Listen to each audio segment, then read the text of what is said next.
masing thibida ama ni khitang thokani ba satra singje mapung phana le taman biyo se koi 2023 dagi hairaga lamne ngasi bu ekoi masigi chap chaba satra ge amal leitri ba main problem si ekoi gi chuchanpur gi mi se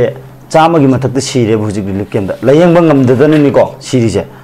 liver cirrhosis obi heart na ba hujik so ana ba so am le ba mase ekoi isa gi yimda le ramadi ngasi ai gi ima siri ba ai gi pa siri ba ai gi yamba siri se siram moi ba sumaina proper program amata mapung phana pangthok ta base asisina ekoi da yamna chawu issue man hena ina ahamada thamjage ba aduga aina loisalakpada aina haijening se yam sangna so hajaro aina haijening se irang se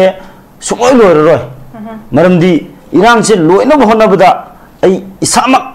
IDP amagi leader amo ina ai honorable prime minister Sri Narendra Modi ai kangla da lakpada thengnajare ekoi gi awaba mayam mangonda loina pawdam jare ko karimu hairamdana ma chapi khare chahi ani makhai gi matung da labada hujupu karim toroktere ko adugi handak ikui dina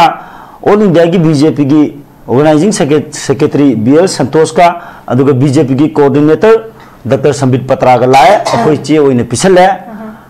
nungju tha yogdringai da matik chaba senpham piraga akoi gi matik chaba senpham yum sanaba matik chaba senpham piraga athubu matamda nungju tha mamang da hongjalangan yare maduju tha dare adugi akoi gi opposition leader Sri Rahul Gandhi lae ai che pisanjare isana awaba likem da khudong chadaba amadi satra mayam gi medical gi lepham gi khudong chadaba mayam ena pogdam jare aduduna masi maya haiba yaba India gi akoi gi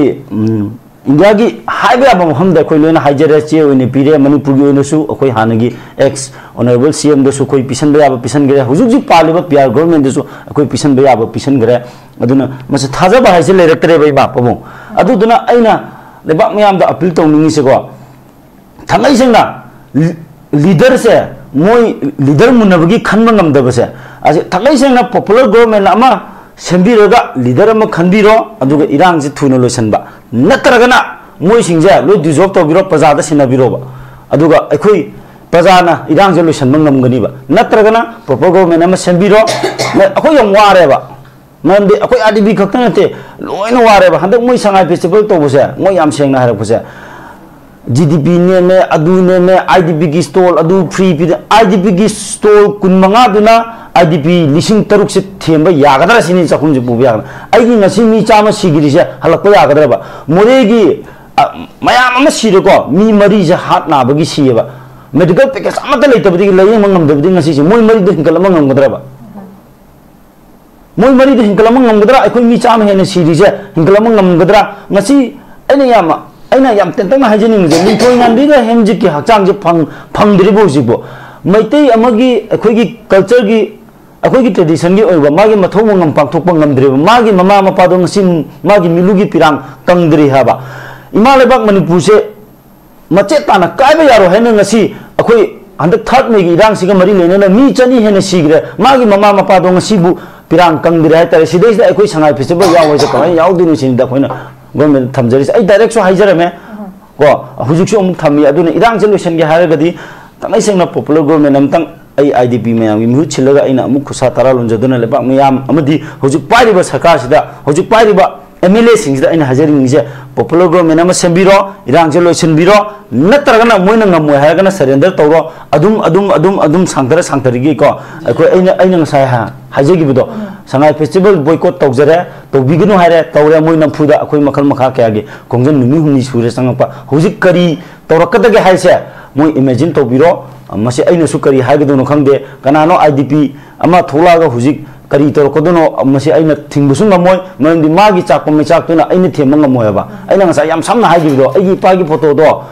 una bo hono da mana lupa karo ani piru sai ubo phangro ya ba adugi machak to moi khangoi ba ai khangya ba aduna ai kai to kana se moi khangwa ba aduna ai kai to kana se huji ai kai ju khangde line ju khangwa ba aduna huji ya mama thoisina ba kari to ko dana se khangde aduna sim sim dang akoi punna section mina si aduna phatta ba thoktrina da afaba lana bi hono ba no hona na bagi lambi da papa go mena sambiro namdena dissolve to ro प्रजादा सिनबिरोसी कानबा मयाम अमा लेरगसु अचोब वहंग अमा लाइसिदी हुजिक मणिपुरगी मांग तांग लेरिबा चाइबा इशूसिग कनाल हिन लुमना लौगनी हैबे वाफमदुनी मरना अखोई लेरिबा MLA सिंखिना पुला पुनसिलगा मियामना यादबा Sangai festival से अखोइना सु यादे हैबे खोंजेल अमा वॉइस अमा करिदमा का रेस्ट तोबा ngamde हैबे सिंग अचोब वहंग अमनी अदुना हुजिक सी लेरिबा फिबम सिदैदा नमदना हुजिन खरे निमित तरानी चुपना कोई पांगथोकदोरिबनी सिदा आईडीपी सिंगी माइकैदगी कोई हराव कुमैसे तौरमदना इरांग से फरे हाइरबंदना कोई युमदा हंजल हलगे नमफुदा चंगना होना मतमदा सिक्योरिटी फोर्स सिंग का मुक्नबगी पोट मैम अमा सिन मैम अमा क्रिएट तौरि को ngarangdagi पोट मैम अम लेरे दुना सी मतंग सिदा आई ओजा निंथौजम नबाको कन्वेनर चोटानपुर मैते यूनाइटेड कमिटी ओजा बहन बतराम लोकचरी ओजा अहनबगी राउंड से ओजा लाक्चनिंग बसी उजी कन्ना मुक्नदना तौबगी कोई मैम अमा हुजी कोई मीडिया दा मैम अमा कोई इरांग से हुजी इशू ओरे लेरे हाइतारे दुना हुजी आईडीपी सिना जंक्शन में मरम से कोई चौराक मैम से खांगे माई बॉयकॉट तौबगी मरम से सिसु थम्बिरो लोइना लोइना हुजिक निमित तरानी चुपना चथागतबा हौजिनख्रबा संगाई फेस्टिवल सिदा आईडीपी सिंग हुजिक जंक्शनलिबा खोंजंग करी स्टेन लै कमाय थंगिनिंग जा अहमदा अखोगी नॉलेज डायलॉग कोइना का खनु बोचरे आई खोंजु खतंग सिरे अखोई एजिटेशन जे अखोई नुमित हुनी सुरे बंगसी के थारगा अखोइना गवर्नमेंट द थमजगी बिसे संगाई फेस्टिवल जे पांगथोक पिगनो संगाई फेस्टिवल द अखोई सरुक याबंग हमजरो हाबने आईडीपी मैम से आईडीपी से अखोई चुचानपुर खक्न नते इसाबदी चुचानपुर गनी असिदैसदा अखोइना संगाई फेस्टिवल सरुक यारो हाबसिदा अखोई आईडीपी के ऑर्गेनाइजेशन तरुक यावे लोइना मणिपुर के लोजिंगयागी आईडीपी सिंगी लोइना मिहु छिंगावे समना हाबदि चुचानपुर मैते यूनाइटेड कमिटी अखोई चुचानपुर के ऑर्गेनाइजेशन मंगाना सेमनी अदगी मोरे मैते काउंसिल मोरे अदुगा मोरे की committee on protection of Meitei victims Moreh अमने अदुगा इम्फाल ईस्ट रोम की अखोगी apex committee of victim villages खुन मंगाना इको सादु यंखुमान दोलाई थाबी अदुगा माइरेन पार्टनर चिंगबा खुन की अपुनबो खुनमा अदुगा कांगपोकपी की ओइना कांगपोकपी मैते यूनियन यावरे अदुगा तुरबुंग बंगला की ओइना तुरबुंग जीपी विक्टिम कमिटी ना ऑर्गेनाइजेशन तरुक सिना अखोई मांगजौना थामगी ममांगदा अखोइना गवर्नमेंट अपील तौजखरबने संगाई फेस्टिवल जे पांगथोक पिगनु मरमदी संगाई फेस्टिवल पांगथोक हाइबसे लेबाक से शांति लेरे हाबने शांति लेबा हाइसे अखोई हुजिक मसागी मयुम के चागर रिलीफ केंद्र चंगफम लौदना लेरिबा अखोइसिना इसागी युमदा हनबा मतमदुदा शांति लाकदबने अदुगी मतमदा संगाई फेस्टिवल पांगथोक पियो हाबने अदो थांगाई चंगना गवर्नमेंट ना संगाई फेस्टिवल पांगथोक पिगे हाइबो तारदी अखोइ चाहना रिसेटलमेंट तौबिरो अदुगा नेशनल हाईवे अनि अखोइना निंखा तमना चटप फंगदरिसे असि हाना फंगहनबिरो हाबने अदुदुना करिगुम्बा संगाई फेस्टिवल से गवर्नमेंट बाय फोर्स ता करिगुम्बा मोई पीआर गवर्नमेंट सिना बाय फोर्स ता पांगथोखिबा ओइबा तारगदी आईडीपी की ओइबा अखोइगी अचौबा अखोइ यामना डेमोक्रेटिक ओइबा खोंजंग होय चंगहनगनी हाबसे अखोइ प्रेस अमदे इलेक्ट्रॉनिक मीडिया दा अखोइ मंगजोंना गवर्नमेंट दा अखोइना थमजखरबनेबा अदुना अखोइ तांग कुंदा मास प्रोटेस्ट ओइना अखोइ रिलीफ कैंप खक्तंगदा सिडिन प्रोटेस्ट अखोइ फमजरे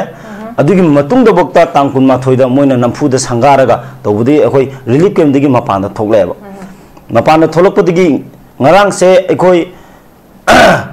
IDP gi asawba mayam sina phathaba ngamdabdagi ekoi phaujugai tamna ekoi Chuchanpur maigei gi oina ekoi Chuchanpur da thillo habasigi ekoi hadi sangai festival pangthobne irang je leitre habane ba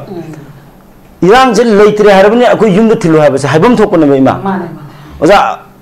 irang leitre koi yum changum thokro adudi koi yumda thillo habane ba adu koi yumda su thinba ngamdre moini tear gas kapsale ekoi mi aso open mayam ama yawre ai isamok su kokta rubber bullet palaga hujik adum stitch tawraga na pigo ai isamok su soe adu yamakan mamongda kano tawre adu moidi pangal lebnina makhutu khulai paibanina ekoina bleng da chatpani ekoi relief camp digi lakone kari pair satuino koi cheng buk moidi kano taro moi ni piri khoi chara leineba aduna moi akanba force season raga khoi du kuthara khoi mi hanga taro umu soe plus amuga asi khurai lamlong du khoi IDP mayam ama soe ko aduna mai tawga adum chatharaga la adu ngasi su amuk khoi hujuk su agitation adum tawi masidin protest tawi khoi relief camp da tawgre kano da tawre khoi mapan da thogle aduga phojgai tamna so khoi ngasi changchale adu laibak phabadigi ngasi khoi kitang understanding leinabadigi khut phokti thonghaudare adubu अखोइना IDP अमोइना अखोइना थमजनिंगिसिना मोइना तांग कुंथ्राबु पांगथोकनिना तांग कुंथ्राबु अखोइ मखल मखा कयागे कनबो खोंजंग याम डेमोक्रेटिक ओइबो मोंगदा अखोइ सोय सोयदना चंगथलकनी ngasi अखोइ मी मरी सोइना हयें 10 सोलकपो याय नत्रगा सिबसु याय मधुदा अखोना हनगदबसु लेते अखोई मखन मखा कयागी अखोई सेम सारगा लेरी होजिक चंखनगनी मरमदी मोई शांति लेरे हाबनिना अखोई युमदा चंग चही अनि मखाई अई युम उरक्तबा हाबसे पृथ्वीदा लेबा मी अमता गंथोमबा वर्ल्ड वार दा थोक world war second first world कनो first world war second world war अमदी हुजिक गजादा तंगनदी बुखोलिबा मैमजे चही अनि मखाई फाना लान सोना देबा चही अनि मखाई अई युम अई पोनफम लमदम अई खुरिना को उरक्तबा हाबसे करम मीगी थमोइन पेंदेनो असिदा करी मतंग चागे मोइना संगाई फेस्टिवल पांथोरेसे अदुना अखोइदा अदुगे मतिक इमोशन अमदि अखोइदा अदुगे मतिक थमोइदा काय हाइतारेनको अदुना अखोइना हुजिक थबक तोरकोदसु अखोइ सेंटिमेंट इमोशन गा ममांग थाना तौगुनो हाबे यादेबा मरमदि अइगी चाइब मैसे हुजिक करीमुनो कुपोंगा मोरे गवर्नमेंट ना अइगी कॉम्पेंसेशन जा अइगी लुपा करोड़ ममांगा माना करोड़ 10 पिगेसु अइगी थमोइदि फंग अइगी पागी फोटो से अमाबु अइंगोंद लेते अइगी पासे सिग्रे चही कुन हेन सिग्रे अइगी पागी फोटो युम द तेलोबा कराइदिगी फोटो नो वैना लौदैसे हुजि अइगी पासे उबु फंगदरबने बुजि अइगी मिट अइगी मंगलान द उबु नतना अइगी मिट से संसंग उबु फंग असिदैदा माना रुपा करोड़ खया बिरगनो अइगी थमो थेमदुसे अदुना समोइना संगाई फेस्टिवल जे नमदना हुजि तौरिदना अदुना तांग कुंथाबु अखोई मखत मखा कयागी एजिटेशन अदुम अखोई पांथोरकनी पांथोकपसे अखोई चुचांबु माइके खितनते मोरे कांगपोपी अमदी इम्फाल वेस्ट इम्फाल ईस्ट लेरिबा आईडीपी अमदी तबुंग बंगला अमदी लुजुंग लोयादा लेरिबा अमदी मणिपुर की प्रजा सेक्शन खुदिमुक सेसो खुदिमुक अखोई खुद नोंजरगा अखोई खोई मतंग पांगबियो हारे अखोई मखन मखा कयागी खुंगंग सेम सादुना लेजरे अदुगा यामना अइना यामना नुंगाइतबसे इमाको कुकी की एमएलए तरे नको कुकी की सेपरेट एडमिनिस्ट्रेशन तामदा फोंगना सपोर्ट होएबा जिरीदा अंगांग मचा था तरुक तरे अमदी मोय तरुक तरे हातखिबदको पाउलेल हॉकिना रिवेंस लोबने फोंगना खबर हाइबंगमेबा सेपरेट एडमिनिस्ट्रेशन तानबसे कुकीना फोंगना मोय तरा से सपोर्ट होबंगमेबा ngasi आईडीपी लिसिंग मैतै मचा अदुसु मागी इरेचा मोय निफु लेबसिना छंगाई festival बोयकॉट तौबदा करिगिनो अखोगी honourable MLA Nambol एसीगी Thounaojam Basant Kumar अमदी थोंजू एसीगी भी अखोगी ऑनरेबल एमएलए बिसोरजिना छंगाई फेस्टिवल याउसे आईडीपी सिंजे मोय करी हान उबुनो सिंदा अतै एमएलए सिंगना याउदरगा मोयसिना याउसे करी मरंगुनि सिंदा अदुदि अखोई आईडीपी से एमएलए अनिसिना नुंसिरिबिरा नुंसिदबरा हाबो वहंजे असि लेबा मियामदा खंबियो सिनिदा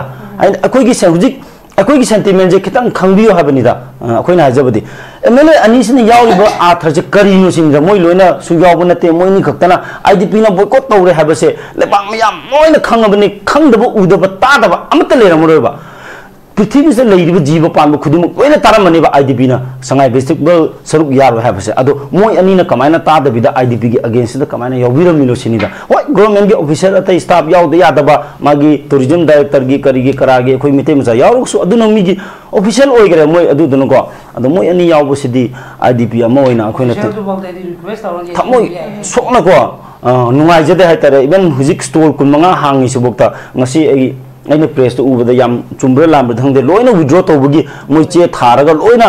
कनो तौरेको अदो सि मोय लीडर मोयना सुमाइनागा यावबसिदी आईडीपी अमा ओइना अखोइना यामना थमोय सोंना नुंगाइते करिमो हाइबा ngamjadragasu ko अखोइ करिमो ngamjadragasu अदुबो आइगी थमोय अमदि आईडीपी मयाम सिगी थमोय ददि खितंग नुंगाइतबा अमदि फावे हाइना इनि थमजगे ओके ओजा यामना अखोइगी पेंदबा थमोयदगी थोगलकपा हाइबा तारे ओजागी वहाई हुजिक आईडीपी सिंगना थेंगरिबा फजबा युम अहेनबा अदगिदी अनानबा फिरोन सेट चादना अहेनबा हाइबा तारे अदुगुंबगी डिमांड नतबा आइगी सागी खोइनी नौफम ताफम युम दुदैदुदा आइगी पुनमक आइगी इमोशन आइगी अटैचमेंट पुनमक लिंगर तौरगा लैदिबा अदुगुंबा लिगेसी पुनमक मांगहनग्रबा हाइतारे मफमदुदा हंजिनिंगबगी अपामबदुना सिगुंबम थोलक मतमदा इमोशन अदगी थमोइदगी थोकलेबा आइगी हुलुसिना दुम मसीद अखोइना नाथैरगा थमो हाइब थोक्तबा मीना इसाना थोक्तबा मीना खंगोय हाइब वफमदो दुम तागनी हाइब तारे असिदे अखोइना वहाई खरना अदगिदी कनो वहाई परें खरना फोंगदोकपदसु यारोइदबा थमोइदा अदुगुंबा मैना अखोइगी चाइनादो फंगगा लैरबा दु मखनगी अवाबन हाइतारे सिगी मरक्सैदा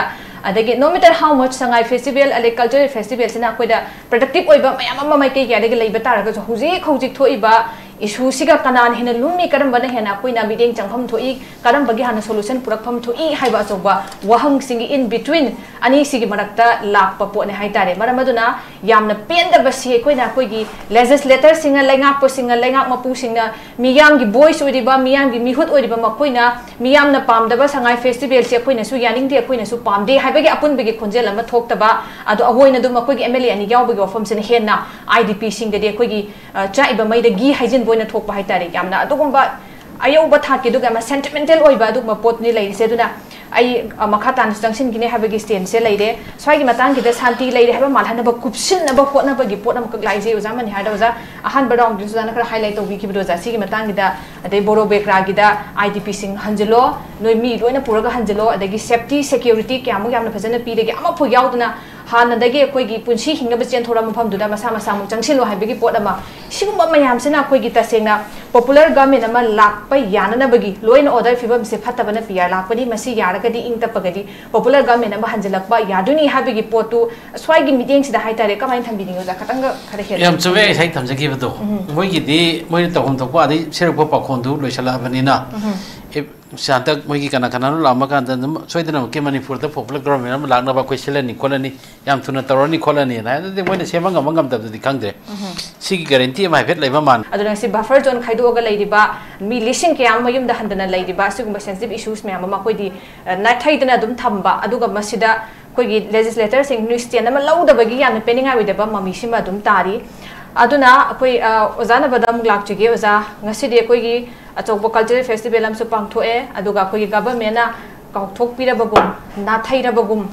अदुगा नमसिनबा करिगुंबा अमना कुपसिननबगी मसक अमा उहंदनबगी रियलिटी से कुपसिननबगी थवोंग मोइना चथरक पोइना पोखलबा संगाई फेस्टिवल पांथोरकपा मरकसिदा हुजिक्सी आईडीपी सिंगना रिलीफ कैंप ता करेंटली हुजिक थेंगरिबा बिगेस्ट चैलेंजेस सिंग थंबियोजा बिगेस्ट चैलेंजेस हारगा अखोइजे हुजिक्से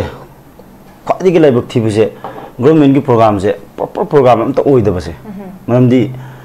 अखोई हुजिक अखोइनि हिंगिसे करिगिनो आइगी चागिनेबा अदुना आइगी चागी फिक्चर से लेरक्तरबने हानबा मोइना प्रायोरिटी पीगदबसे अखोइना गवर्नमेंट तंगनरगा लाफजु छात्र सिंजे मनिंग मखा तमना लेरक तमनलो हाबने रिलीफ कैंप दे लेरगा इमा मणिपुर करम स्कूल गवर्नमेंट की लेगेने अफबा मसिंग थीबदा अमा अनि खतंग थोकनिबा छात्र सिंजे मपुंग फाना लेक तमन बियोसे कोई 2023 दगी हाइरगा लामने ngasibu ekoi masigi chap chaba छात्र गे अमल लेतरिबा मेन प्रॉब्लम से ekoi gi chuchanpur gi mi se chama gi mathak sire bhuji relief camp दा layang bangam dadane ni ko siri se liver cirrhosis obia heart na ba hujuk so ana ba amam leiriba mase ekoi isa gi yumda leramadi ngasi aigi ima siriba aigi pa siriba aigi yamba siri se siram moiba sumaina proper program amata mapung phana pangthok tabase asisina akoida yana chawu issue mane hena aina ahamada thamjageba aduga aina loisalakpada aina haijening se yam sangna so hajaro aina haijening se irang se sumoi loiroi maramdi irang se loina honabada ai isamak IDP amagi leader amo aina ai honorable prime minister Shri Narendra Modi ai kanglada lakpada thengnajare akoigi awaba मैम मंगोंद लोइना पौदम जरे को करीमु हाइरमदना मा चपी खरे चही अनि मखाई की मतुंग लाबदा हुजुपु करीम तरोक्तरे को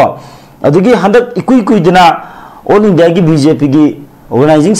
सेक्रेटरी बीएल संतोष का अदुगा बीजेपी की कोऑर्डिनेटर डॉक्टर संबित पत्रा का लाए अखोई चे ओइने पिसले नुंजु था योगद्रिंगाइदा मतिक चाबा सेनफम पीरगा अखोई मतिक चाबा सेनफम युम सानबा मतिक चाबा सेनफम पीरगा अथुबु मतमदा नुंजु था ममांग हंजलंगने यारे मदुजु थादरे अदगी अखोई ओपोजिशन लीडर श्री राहुल गांधी लाए आई चे पिसंजरे इसाना अवाबा रिलीफ कैंप दा खुदोंग चादबा अमदी छात्र मयामगी मेडिकल गी लेफम गी खुदोंग चादबा मयाम लेना पौदम जरे अदुदुना मसी मया हाइबे याबा इंडिया गी अखोई इंडिया की हाइबे अब हम अखोई लोना हाइजरे चे ओइने पीरे मणिपुर की ओइनसु अखोई हानगी एक्स ऑनरेबल सीएम दसु कोई पिसन बयाब पिसन गरे हुजुक जी पालिबा पीआर गवर्नमेंट दसु अखोई पिसन बयाब पिसन गरे अदुना मसे थाजबा हाइसे लेरक्तरे बै बापमो अदुदुना अइना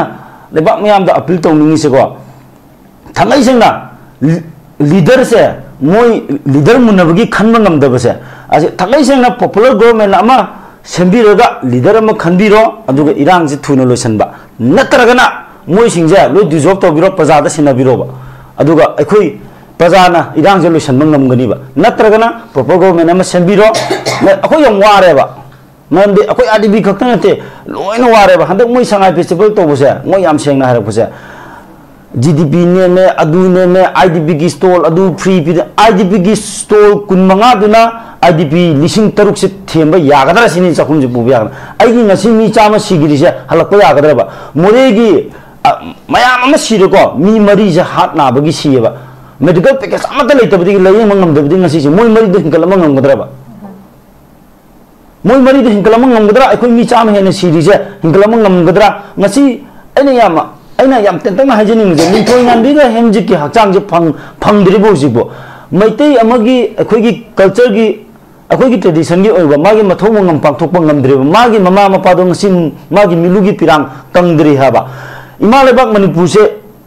मचे ताना कायबा यारो हैन ngasi अखोय हंदक थर्ड मेगी इरांग सिगा मरी लेनेना मी चनी हेन सिगरे मागी ममा मपादो ngasi बु पिरांग कंगद्रि हाय तारे सिदैस अखोय संगाई फेस्टिवल यावै जे कमाय यावदिनु सिनिदा खोइना गवर्नमेंट थमजरी आई डायरेक्ट सो हाइजरमे को हुजुकसो अमुक थमी अदुना इरांग जे लोसन गे हारगदी तंगाई सेंगना पॉपुलर गवर्नमेंट अमतंग आई IDP मयाम गी मुहुत छिलगा आइना अमुक खुसा तारा लोंजदुना लेबा मयाम अमदी हुजुक पाइरिबा सरकार सिदा हुजुक पाइरिबा MLA सिंगदा आइना हाजरिंग जे पॉपुलर गवर्नमेंट अमा सेंबिरो इरांग जे लोसनबिरो नत्रगना मोइना ngमोय हारगना सरेंडर तौरो अदुम सांगतरगी को अखोय आइना ngसाय हाजगिबदो संगाई फेस्टिवल बॉयकॉट तौजरे तौबिगनु हारे तौरे मोय नमफुदा अखोय मखल मखा कयागे कोंजन नुमी हुमनी सुरे संगपा हुजिक करी तौरकदगे हाइसे मोय इमेजिन तौबिरो मसे आइनसु करी हागदुनो खंगदे कनानो IDP अमा थोलागा हुजिक करी तौरकदुनो मसे आइना थिंगबुसु ngमोय मरमदि मागी चाकपम मेचाक्तुना आइना थेम ngमोयबा आइना ngसा याम सामना हागिबदो आइगी पागी फोटो दो उनब होनोदा माना लुपा करोड़ अनि पिरुसै उबो फंगरोयाबा अदुगी मेचाक्तो मोय खंगोयबा आई खंगेबा अदुना आई कई तौरकने से मोय खंगोबा अदुना आई कई तौरकने से हुजि आई कई जु खंगदे लाइन जु खंगोयबा अदुना हुजि याम अमा थोइसिनो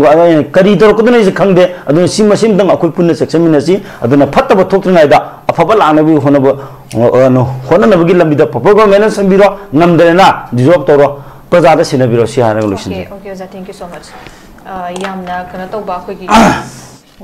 ओपन एंडेड क्वेश्चन हाइतरे करी मथक सिगी मथंग स्टेप सिदी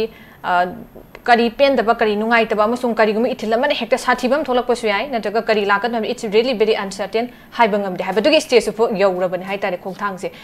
अरोइबे युने टेंटकना आई पैनलिस्ट अहुमकता टेंटकना मिनिट अममुंगदा सजेशन हाइतरे असु थंबिरे अदुगा हुजिक्सी निमितरानी चथगदोबो संगाई फेस्टिवल जी ngasiga tharaga nini chansinख्रबनी मसि फावबदा अखोय हुजिक करीगुम बामता handok pelai tadi kompam jadi catani have podo lay tadi karam by step karam makan what kind of violent agitation catharak pa have se ko kanam tambangam have from the lay ai wazana badaru begun laktige adno za ko gi hujik se hausin khrabani dana imana su thambi ki ba to tabu yasina bama pura kan irang se loisina ba haitare amagi so du gi room duma khak sakat pe tangai fada bendana karam ba understanding gi area ma khak facilitate तौर तारगदे हाइतारे अदुम अखोय यासिनबा IDP देगी सु concern तौरगा वासे तागदगी हाइबा हाइबा तारे करमान लोसिनबा याबगी room से कमाइन थंबिनिंग जा रोय बोइना आइना हाइजेनिंग बसे याम तेंतकना negotiation की मतंग सिदी हुजिक IDP आइना लोइना पुबुसना तवने मसिदे आइना हाइबा ngमरोय अदि मा सिदी अपुनबगी वरेब अमा लानी अदुगा आइना लास्ट मेसेज होइना मखतंग पिनिंग बसे कोइ चुचानपुरगी मिसे चामा सिरिसे ngasi lamsi सिरिनेबा हाइदि मागी पोंगनफम मागी खुरिना फुमफम दुद सिब नतेबा मीगी लमदा लागा सिबनि लमसी सिबनेबा अदुना आइगी ओपिनियन दा इन माय ओपिनियन आइगी ओइबा पर्सनल ओपिनियन दा आइगी लमसी सिरोइबा अदुना आइगी लास्ट आइगी ऑप्शन जे आई गवर्नमेंट हापा नत्रगना आइगी युमदा सिबा अदु आइगी हुजिक चूसे कइनो आइगी युमदा सिबनेबा अदुना ममांगी वहिदो अदु तादना गवर्नमेंट होना बिरो अदुना आइगुंबा लिसिंग IDP मयाम अमा असिगी स्टेप से वखंद खंद लेगिबा आइन हुजि हाजरी से आई लमसी सिबा पामदे मरमदे आई पाप तौदेबा अफतब थबक तौदेबा अदुना आई इसागी खुरीना फुमफुम युमदो अदुदा आइगी थवाई मिरेल से मदुदा लैरोन चंजसनोबा अदो मी हाइबा तारेना आई हुजि लेजिदको सिगी मी हिरमदे सिबसिदि आई लमसी सिंगेबा aduna aigi huzik aigi life ta aigi chuse ai lamsi siba pamde aigi yumde sininge adu asigi step se lo koi ta bi ahan bagi step se amang bo oigani ba khoi aduna ai gumba IDP lising akhoi maitai IDP mayam marak sida leiri habasa simtang kaudaba phayam changtang ai thamse okay oza akhoi